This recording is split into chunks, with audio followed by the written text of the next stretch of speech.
I'm Justin Evertson with the Nebraska Statewide Arboretum, Nebraska Forest Service, and we're here in Wayne Park in Waverly, Nebraska today talking about cutting back perennial stems in a pollinator garden.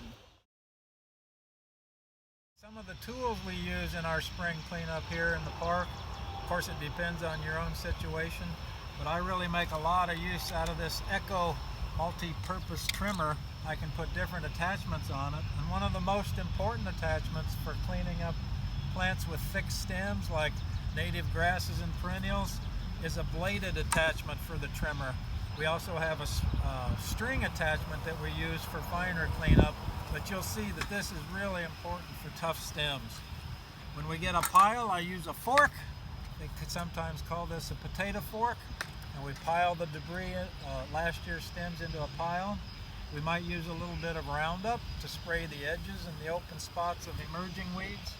And then always remember your personal equipment for protection. This is a nice helmet that you can put on to cover your eyes and your ears.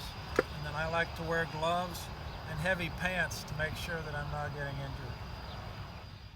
We want to emphasize three things today in this cleanup effort. First of all is timing.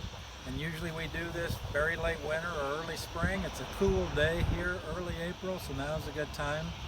We're going to cut back last year's stems. We're going to pile them to the side.